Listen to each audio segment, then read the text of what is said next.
I don't really have very many friends, but the friends I do have, I'm very loyal to. So even losing one is a heavy blow for me.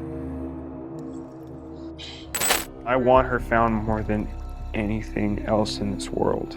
I would give up my own life to find her. He said that she had got a message from her telephone and all of a sudden left. He was polite and he was friendly and he sounded concerned. He said he didn't know she was missing.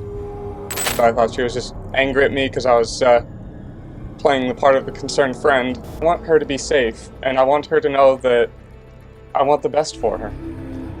I was shaking my head thinking he wasn't a friend of hers. They weren't friends. This man was the last person to see 19-year-old Lea Porter before she disappeared. He claims to be a concerned friend and appears on TV to ask for her safe return, but he is also the prime suspect. Overall, she seemed pretty depressed, and while she was smiling, it didn't really go to her eyes. So that kind of was weirding me out to see her like that. You lying son of a... Desperate to find Lea, her family decides to take matters into their own hands.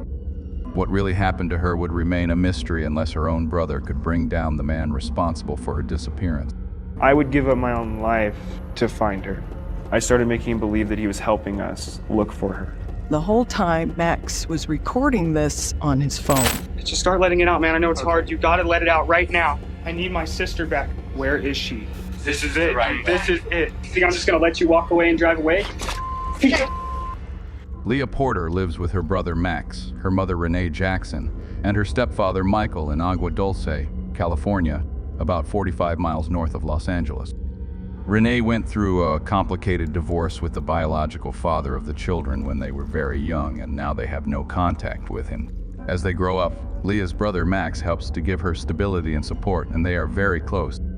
Followed him everywhere and she just wanted to be like him. We did everything together, listened to the same music, did the same things, fought like brother and sister all the time. They moved to Cotopaxi, Colorado, a very small town about 3 hours from Denver.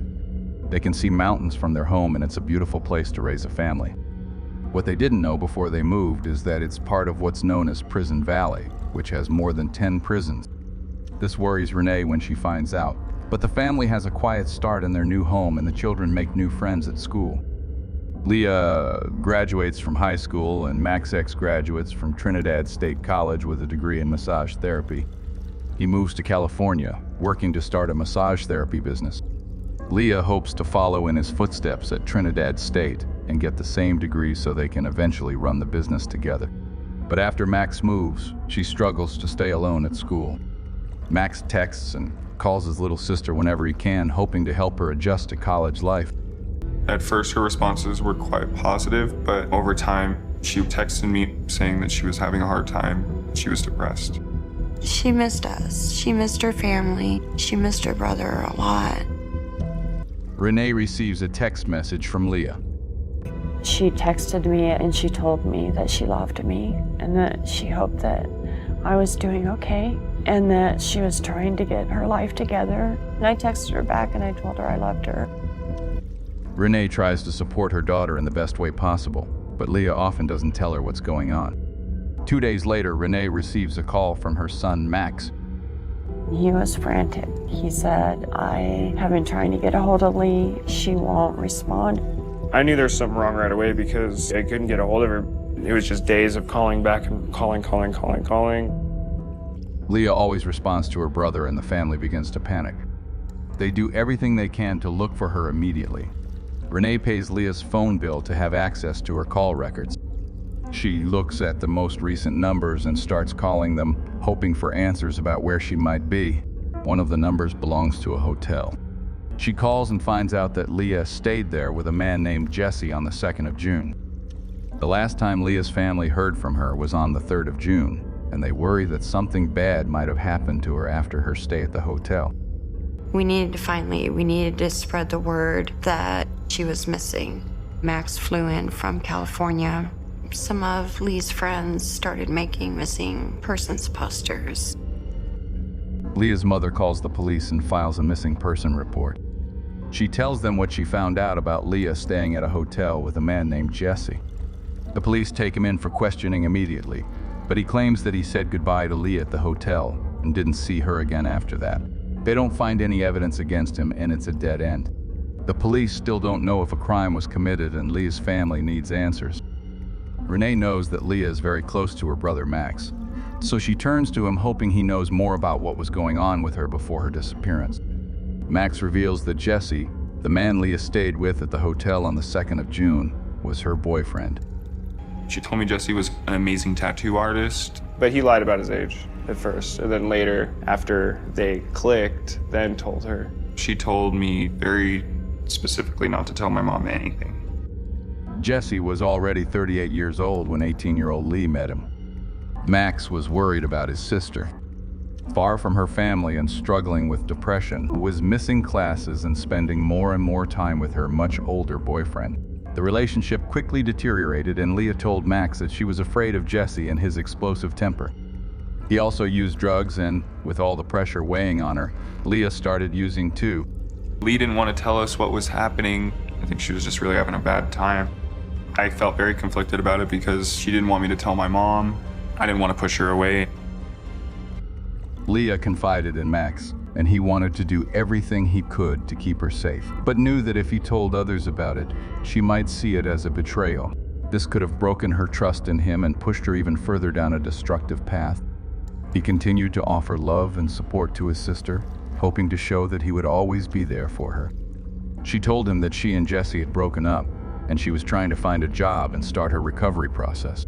On the 3rd of June, Max sent her a message offering to send money to help, but she never responded.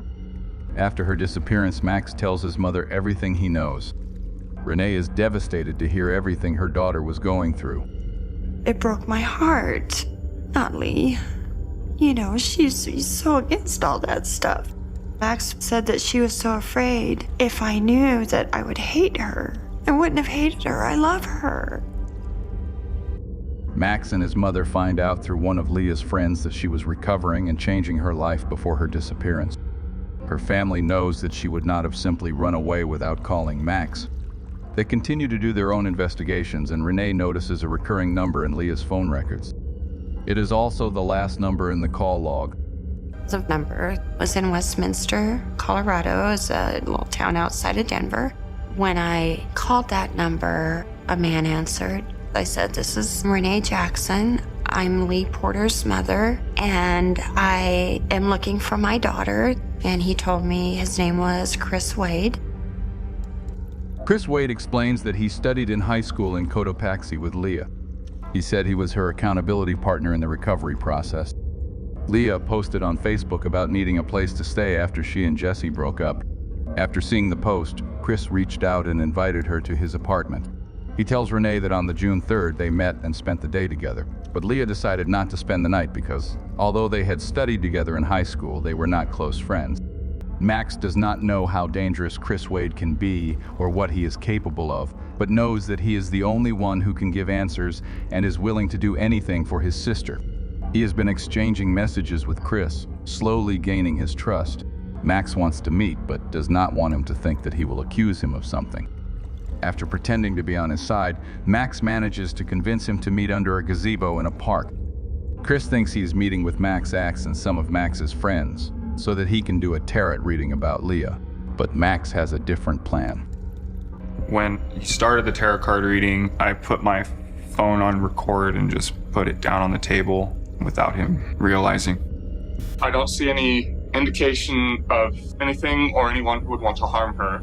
There's every chance when she's found, it'll be safe and sound. Max does not believe a word of what he is saying, but continues to play along, hoping to make him feel comfortable to talk and open up to him.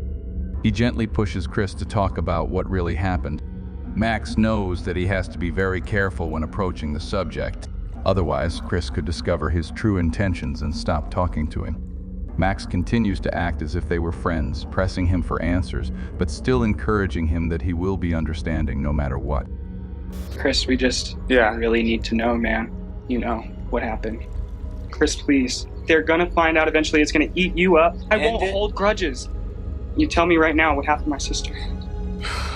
Start talking, please. Chris is still hesitant to reveal his story, but Max can see that he is considering telling him. He knows that he did something to his sister, but Max is still the only one to comfort Chris because he can tell that showing sympathy will make him talk. I totally just told him what he wanted to hear. Eventually, he cracked. Just start letting it out, man. I know it's hard. You gotta let it out right now. I just need to know. Okay, I know you guys are probably not going to believe a word of this. Max is getting increasingly irritated but tries to stay calm, knowing that he needs to keep Chris talking.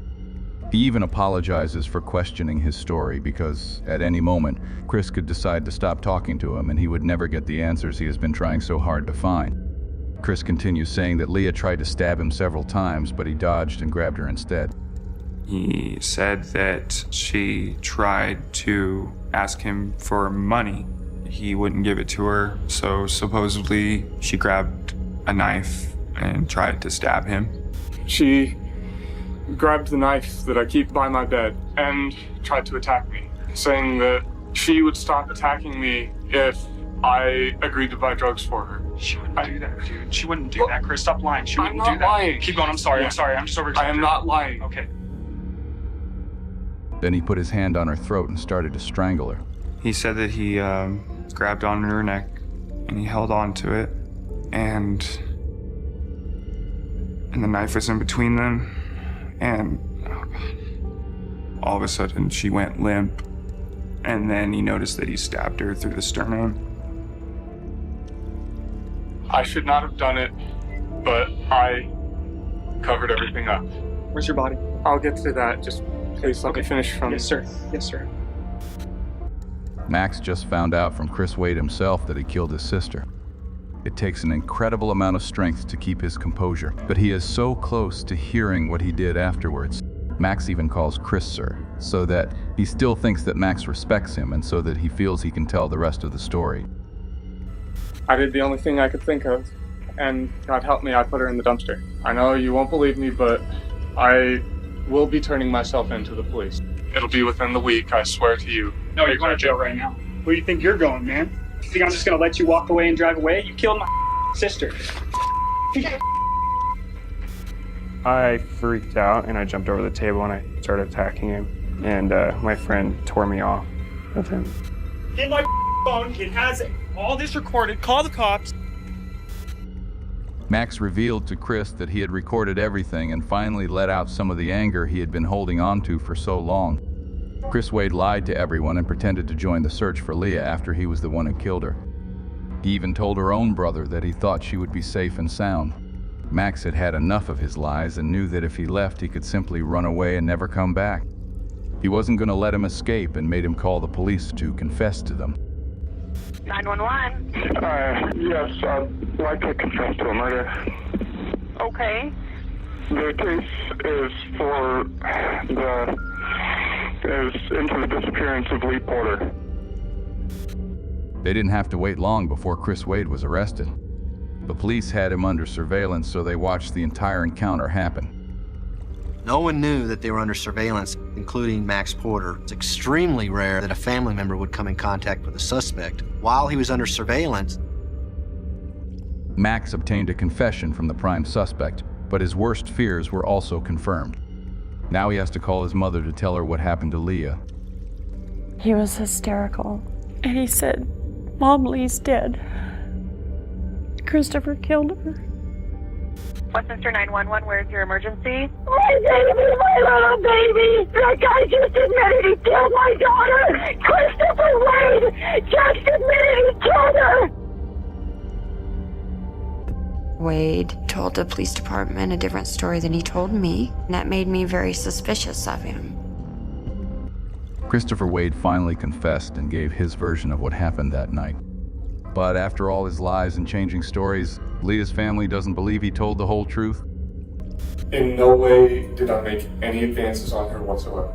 She had just gotten out of a bad relationship and she wasn't looking for a relationship or anything like that. And I told her straight up, that's fine by me. He claims he killed Lea in self-defense, but the police quickly discover he is not the innocent man he pretends to be. He enlisted in the Army after high school and practiced jiu-jitsu for self-defense. But after 2 years in the Army, he was discharged after telling psychiatrists that he had fantasies of raping and killing women. Honestly, my fantasy life is private. I keep that completely separate from my normal life. You lying son of a you killed my daughter. His argument that he keeps his fantasies separate from real life crumbles even further with the discovery that he tried to kidnap a girl when he was in high school. He intended to kill her, but was scared off by a dog and fled. After being discharged from the Army, he began pursuing a degree in criminal justice, saying he hoped to become a police officer. But for years, he has dreamed of killing a woman. I believe that he lured her there to kill her. This was a cold, calculated murder. Without the body, we can't put together what happened in that apartment. Christopher Waide claimed that he put Lea's body in the trash, so the police went to the landfill. They searched for weeks. On the 19th day, there was a discovery. The police found Lea's phone along with her purse, wallet, and clothes. The search continued for a total of 45 days, but they still couldn't find her body. Without her body, it was difficult for the prosecutors to refute Waide's claim of self-defense. They offered a plea deal, second-degree murder, in exchange for the location of her body. He accepted. However, after the documentation was signed, he only told the same story as before, that he put her body in the trash. We could not go to a judge and say, we can prove that this man's lying to us. We want you to reject this plea bargain. There's no way we can prove that. We feel wholeheartedly that he lied, and she was not in that dump, and he did not do with her what he told the police he did with her. They couldn't prove that he hid her body elsewhere, so the plea deal remained. Christopher Waide was sentenced to 48 years in prison for second-degree murder. He will have to serve 75% of his sentence before being eligible for parole. Lea's family still doesn't know the complete story of what happened to her, but without their efforts, Christopher Waide would probably have gotten away with murder. They continue to think of Lea and honor her memory every day, and they don't give up hope that someday they can find her body and bring her home. I look forward to the day that I get to meet my daughter. But in the meantime, I'm gonna try and find her.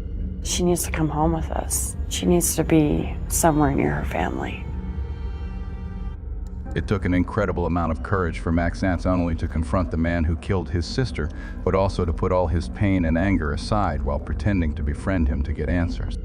Today, he hopes to help others in similar situations by showing how you can turn tragedy into purpose. I was so proud of my son. Max is a hero, and he did that for his sister because he loved her so much. It was an amazing scenario that I've never seen in 25 years of being a prosecutor, where a family member confronts a suspect and gets a confession out of the suspect. If it was my sister, I might have done the same thing. Throughout everything, Max always loved and cared for Lea. It was his bond with his little sister that helped him see through her killer's lies and bring him to justice. In a Facebook post, Max writes, "I miss you, Lea. Your friends and family will always be here for you, and we will never give up on finding you and helping others that are stuck in the same predicament. A tragic story that will leave wounds that will never be healed, and that will remember her as the caring person she always was with her family."